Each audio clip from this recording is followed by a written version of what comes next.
From Motor Guzzies, we go to the bike show, Fast Lap, and Donovan, what have we got this week? We have the bike that Clinton Sellers uses to hone his superbike skills, and it's not what you might expect.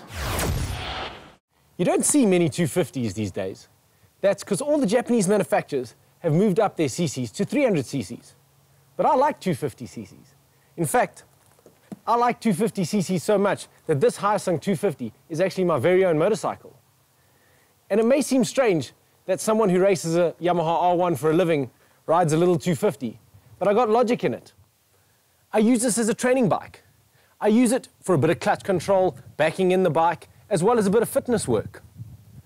This is not really going to set the world in terms of lap times, because it is still a 250, but it should be very interesting because this bike handles unbelievably. We tested this Hyosung a couple of months ago, and truth be told, we really enjoyed it.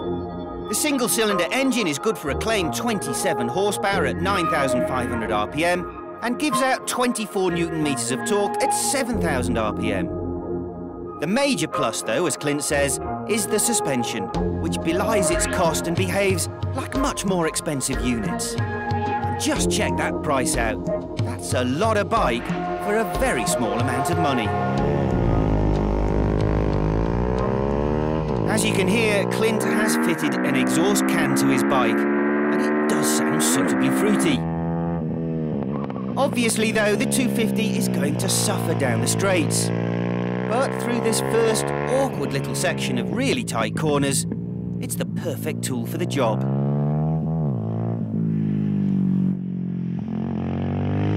But then, before you know it, another straight pops up, so Clint hasn't got much to do, apart from tuck in and keep the throttle pinned. Interesting to see he's using the clutch on the up changes there. Little bit of sideways action, that's mainly on the clutch, but not as much when he trains, which he does generally around a go-kart track with the much tighter corners. At Red Star, this is the point where the corners start to get a bit faster, and this also suits the Hyosung, which is nice and stable, even though at the same time it's actually pretty agile.